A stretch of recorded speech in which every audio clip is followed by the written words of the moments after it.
नमस्कार छात्रों।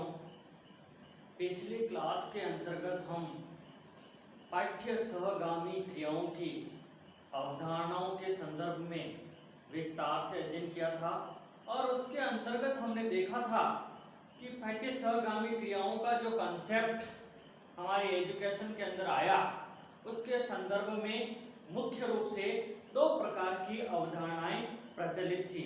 उसके अंतर्गत हमने पढ़ा था प्राचीन अवधारणाएं और नंबर 2 पाठ्य सहगामी क्रियाओं की आधुनिक अवधारणा।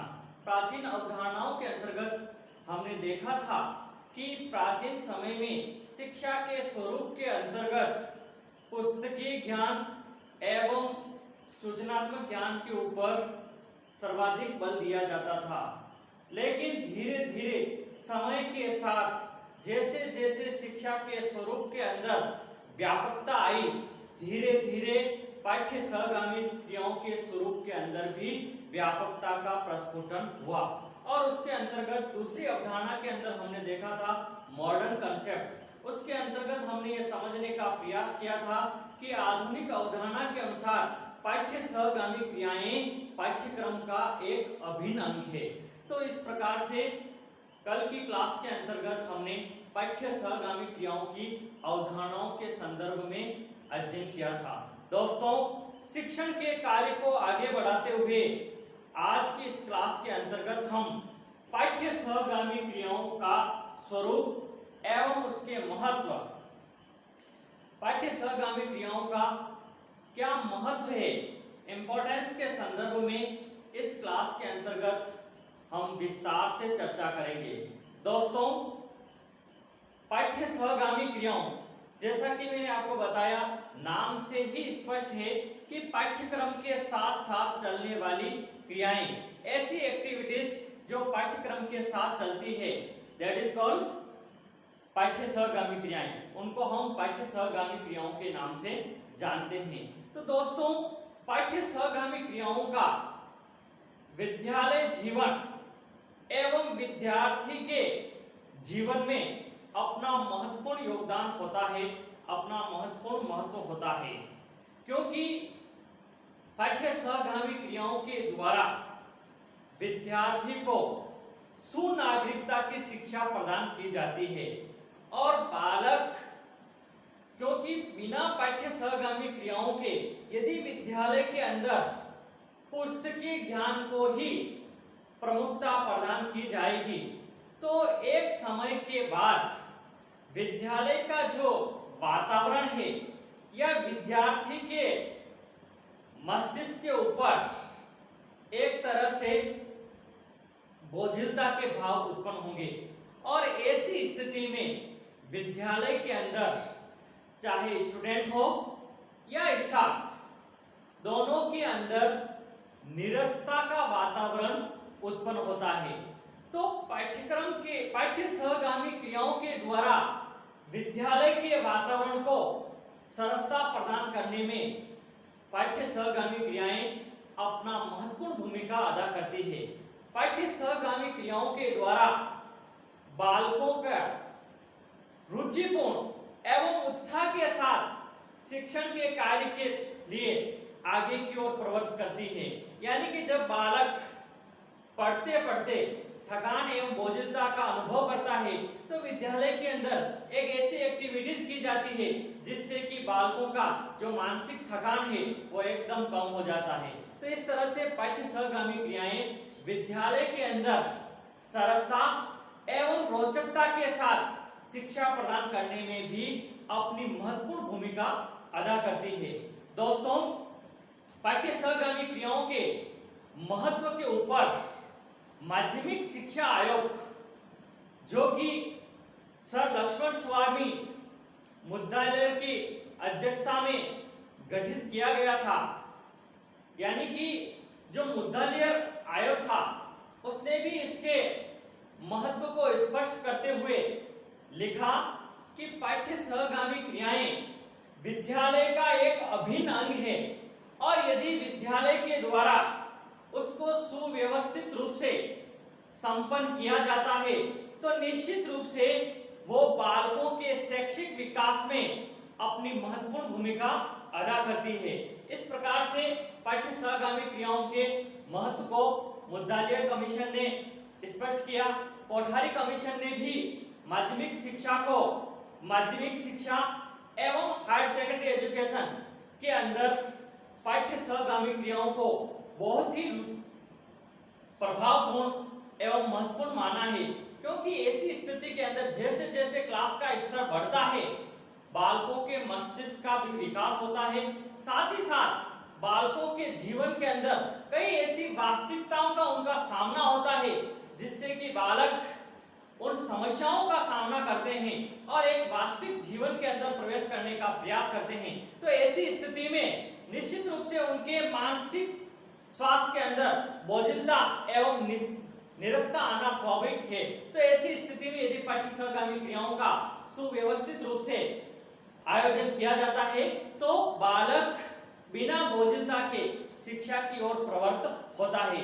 इसलिए पाठ्य सहगामी क्रियाओं ने विभिन्न शिक्षा की जो कमेटियां बनी है उन्होंने उसके महत्व को हमेशा सर्वोपरि माना है। दोस्तों, पाठ्य सहगामी क्रियाओं के महत्व को विस्तार से अध्ययन करने के लिए हम महत्वपूर्ण बिंदुओं के आधार पर भी उसके महत्व को स्पष्ट कर सकते हैं। इसके अंदर पाठ्य सहगामी क्रियाओं का प्रथम महत्व है नैतिक प्रशिक्षण।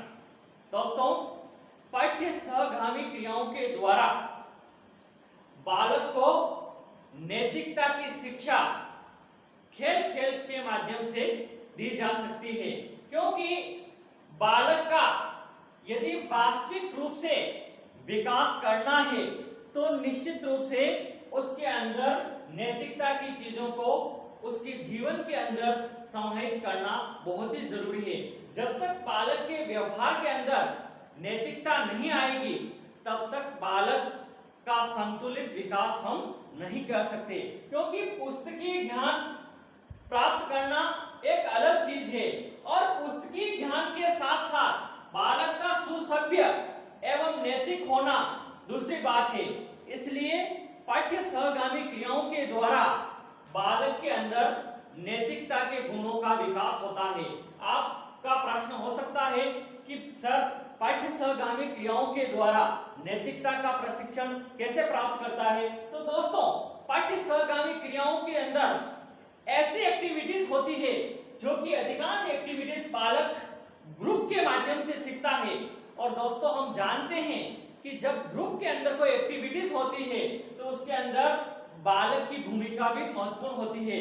तो बालक ग्रुप के अंदर रहने की भावना का उसके अंदर विकास होता है।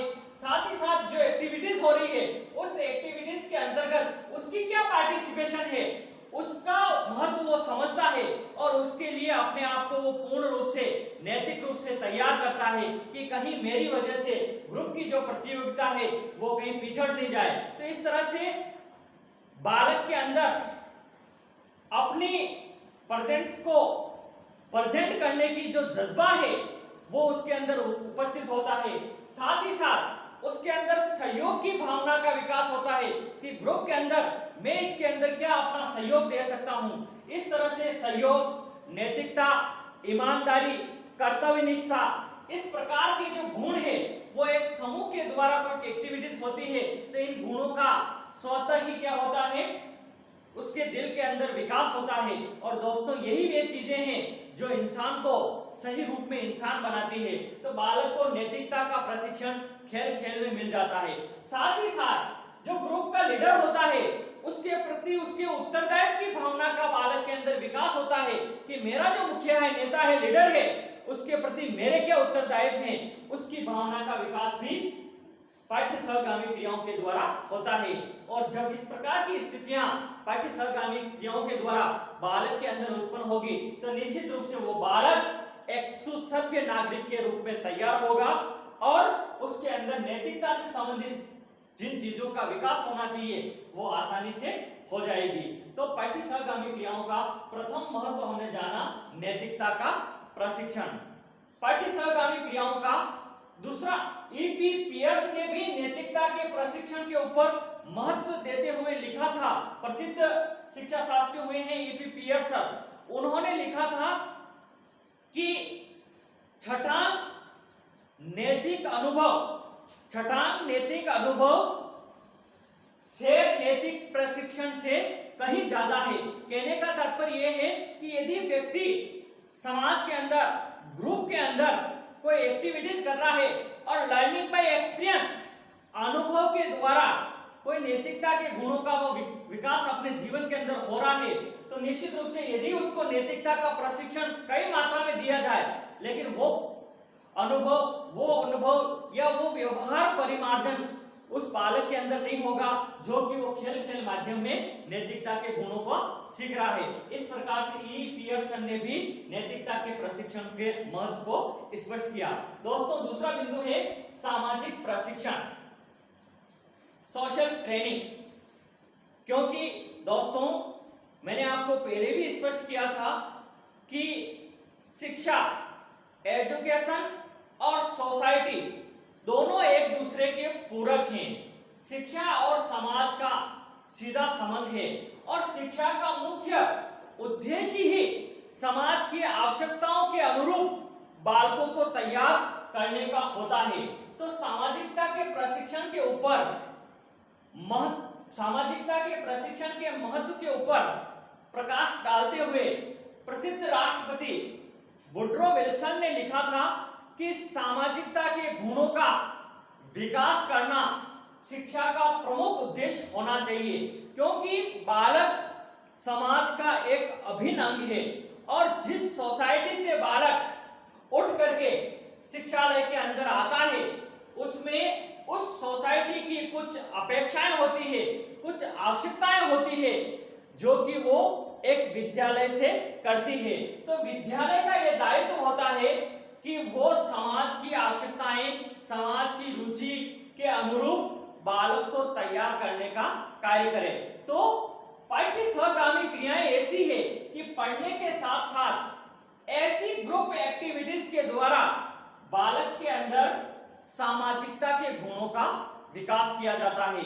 जैसे कि खेल खेल के माध्यम से बालक को ग्रुप के अंदर किस प्रकार से, क्योंकि व्यक्ति के जीवन की सबसे बड़ी यदि दोस्तों कोई समस्या है तो वो है एडजस्टमेंट, समन्वय।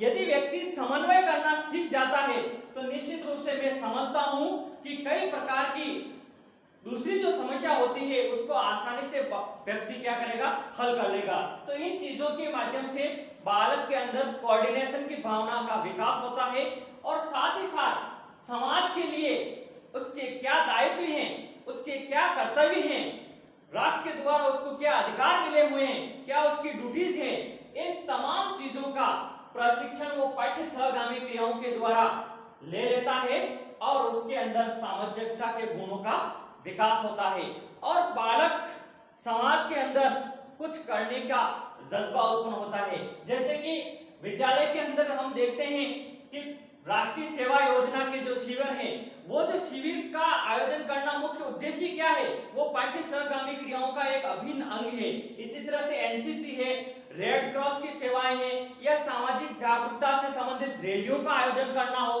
पोस्टर प्रतियोगिताएं हो, समाचार वाचन की प्रतियोगिता हो, निबंध लेखन की प्रतियोगिता हो, ये तमाम प्रकार की जो चीजें एक्टिविटीज विद्यालय के अंदर की जाती है वो सब पाठ्य सहगामी क्रियाओं की श्रेणी के अंदर आती है और उनको करने का मुख्य उद्देश्य होता है बालक को सामाजिकता का प्रशिक्षण प्रदान करना, जिससे कि बालक समाज के एक उपयोगी नागरिक के रूप में तैयार हो सके और बालक का सर्वांगीण विकास हो सके। क्योंकि पाठ्य सहगामी क्रियाओं बालक के सर्वांगीण विकास के जो मूल कंसेप्ट है उसको पूर्ति करने में महत्वपूर्ण भूमिका अदा करती है। तो इन पाठ्य सहगामी क्रियाओं के द्वारा बालक के अंदर सामाजिकता के गुणों का विकास होता है। दोस्तों, अगला महत्व है पाठ्य सहगामी क्रियाओं का नागरिक प्रशिक्षण। दोस्तों, देश के अंदर वही शिक्षा पद्धति महत्वपूर्ण होती है जिस शिक्षा के द्वारा देश के अंदर सुसभ्य नागरिकों का विकास होता है। यदि शिक्षा प्राप्त करने के बाद व्यक्ति के अंदर सभ्य नागरिकता के गुणों का विकास नहीं होता है तो मैं सोचता हूं वो शिक्षा उस देश के लिए व्यर्थ है। इसलिए शिक्षा ऐसी होनी चाहिए जिससे कि देश के अंदर जो नवीन पौध तैयार हो रही है, जो भावी राष्ट्र के लिए अपनी महत्वपूर्ण भूमिका अदा करेगी, ऐसे व्यक्तियों को उचित प्रशिक्षण के लिए, उन बालकों को नागरिकता का प्रशिक्षण प्रदान करने के लिए ऐसी शिक्षा व्यवस्था की शुरुआत होनी चाहिए जिससे कि नागरिकता के गुणों का बालक के अंदर विकास हो। तो बालक को सुसभ्य नागरिक बनाने के लिए भी पाठ्य सहगामी क्रियाएं अपना महत्वपूर्ण स्थान प्रदान करती है। नागरिकता से संबंधित ऐसी कई एक्टिविटीज विद्यालयों के अंदर आयोजित की जाती है जिससे कि बालक सभ्य नागरिक के रूप में तैयार हो। जैसे कि बालक अपनी संस्कृति को समझे तो विभिन्न नाटक से संबंधित एक्टिविटीज विद्यालय के अंदर करवाई जा सकती है, एकाभिनय से संबंधित एक्टिविटीज करवाई जा सकती है, समूह नृत्य से संबंधित एक्टिविटीज विद्यालय के अंदर हो सकती है, या संगीत की प्रतियोगिता। ये ऐसी जो प्रतियोगिता है जिनके द्वारा अपने देश की संस्कृति के जो महत्वपूर्ण बिंदु है, जो गर्व की चीजें हैं, उनको बालक के अंदर, बालक के जीवन के अंदर उतारी जाती है और बालक गर्वानुभूति के द्वारा अपने देश के जो मूल्य हैं, जो रीति रिवाज है, जो संस्कृति है, उन चीजों को ग्रहण करता है। और यदि इन चीजों को अपने जीवन के अंदर बालक उतारेगा तो निश्चित रूप से वो जो बालक तैयार होगा वो एक सुसभ्य नागरिक के रूप में तैयार होगा। तो दोस्तों, पाठ्य सहगामी क्रियाओं के जो महत्व है उसमें नागरिक प्रशिक्षण के ऊपर भी बल दिया जाता है और इन पाठ्य सहगामी क्रियाओं के द्वारा देश के अंदर एक अच्छे नागरिकों का निर्माण होता है। अगला महत्व है दोस्तों पाठ्य सहगामी क्रियाओं का किशोरावस्था की आवश्यकताओं की पूर्ति। दोस्तों, सबसे पहले किशोरावस्था क्या है इसको हमको समझना पड़ेगा कि बालक का जो विकास होता है, बालक के विकास की ये मुख्य रूप से तीसरी प्रमुख अवस्था होती है। वैसे विभिन्न विद्वानों ने, मनोवैज्ञानिकों ने बालकों की जो अवस्थाओं को उनको अलग अलग भागों में बांटा था। हम यहाँ मनोविज्ञान को नहीं देख रहे हैं इसलिए उस जटिलता के अंदर नहीं जाएंगे। यदि सामान्य रूप से देखा जाए तो बालक के विकास की ये तीसरी प्रमुख अवस्था होती है। प्रथम अवस्था शैशवावस्था, उसके बाद बाल्यावस्था और तीसरी जो अवस्था आती है वो है किशोरावस्था। दोस्तों, ये जो अवस्था होती है बालक के जीवन की एक महत्वपूर्ण अवस्था होती है और इस अवस्था के अंदर बालक को यदि सही गाइडेंस मिलता है तो बालक को जिस दिशा के अंदर ले जाना होता है चला जाता है, क्योंकि यह शक्ति एवं स्फूर्ति की अवस्था होती है। लेकिन साथ ही साथ दोस्तों, इस अवस्था के अंदर बालक के माइंड के अंदर कई प्रकार के झंझावात भी होते हैं। इसीलिए प्रसिद्ध मनोवैज्ञानिक स्टैनले हॉल ने किशोरावस्था को तूफान एवं झंझावात की अवस्था के नाम से संबोधित किया है, क्योंकि किशोरावस्था एक ऐसी अवस्था होती है जिसमें बालक के अंदर विभिन्न प्रकार के जो शारीरिक परिवर्तन होते हैं एकदम तीव्र गति से शारीरिक एवं मनोवैज्ञानिक एवं मानसिक एवं संवेगात्मक ये विभिन्न प्रकार के जो परिवर्तन होते हैं वो एकदम होते हैं। और ऐसी स्थिति में बालक कई प्रकार की झंझावात के अंदर होता है कि हमें अमुक कार्य करना चाहिए या नहीं करना चाहिए, सही डिसीजन के ऊपर बालक नहीं पहुंचता है। तो इन तमाम जो बालक के अंदर जिज्ञासा उत्पन्न होती है, उन जिज्ञासाओं को शांत करने के लिए भी पाठ्य सहगामी क्रियाएं अपना महत्वपूर्ण भूमिका अदा करती है।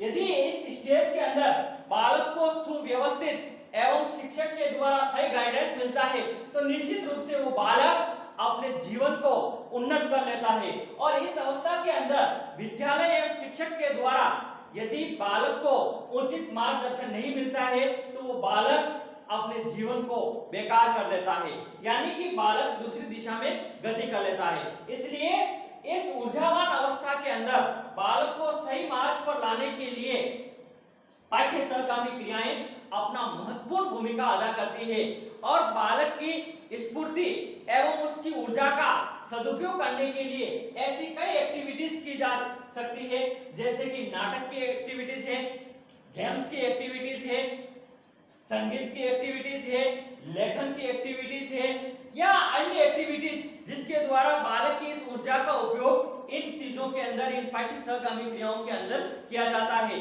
तो बालक मानसिक रूप से पूर्ण रूप से हल्का रहता है और उसके अंदर जो यौन शिक्षा की जो उत्तेजना है वो इन चीजों के द्वारा इन मार्गों के अंदर मार्गांतरीकरण हो जाता है, यानी कि पाठ्य सहगामी क्रियाओं के अंदर उसका क्या हो जाता है, मार्गांतरीकरण हो जाता है और बालक के अंदर रचनात्मक प्रवृत्ति का विकास होता है और बालक अपने जीवन के अंदर एक सुयोग्य नागरिक के रूप में तैयार हो जाता है। अगली जो अवस्था है दोस्तों पाठ्य सहगामी क्रियाओं का अगला जो महत्व है, अवकाश के समय का सदुपयोग। पाठ्य सहगामी क्रियाओं के द्वारा विद्यालय के अंदर जब अवकाश का समय हो या घर पर भी बालक के अंदर जब अवकाश का समय हो और उसके समय का सुव्यवस्थित रूप से उपयोग करना है तो उसमें भी पाठ्य सहगामी क्रियाएं का अपना महत्वपूर्ण स्थान होता है। इसके द्वारा बालक कोई रचनात्मक कार्य के द्वारा अपने समय का सदुपयोग कर सकता है। जैसे कि घर के अंदर बालक का पढ़ने के अंदर मन नहीं लग रहा है और यदि उसको गाने का शौक है तो वो गा करके उसका समय का उपयोग कर सकता है। यदि किसी का खेलने का शौक है तो वो खेल करके समय का उपयोग करेगा। किसका लेखन का शौक है तो वो लिख करके, चाहे निबंध हो या कविताएं हो या अन्य चीजें लिख करके अपने समय का सदुपयोग करेगा। तो इस तरह से पाठ्य सहगामी क्रियाओं के द्वारा समय का सदुपयोग भी होता है। दोस्तों ये जो कंटेंट है बड़ा है। आज की क्लास के अंदर हमने 1 से लेकर के 5 तक के जो बिंदु है उसके ऊपर विस्तार से चर्चा की थी। इसके जो अगले जो बिंदु है उसके ऊपर हम कल की क्लास के अंदर चर्चा करेंगे। आज की क्लास के अंदर इतना ही। जय हिंद, जय भारत।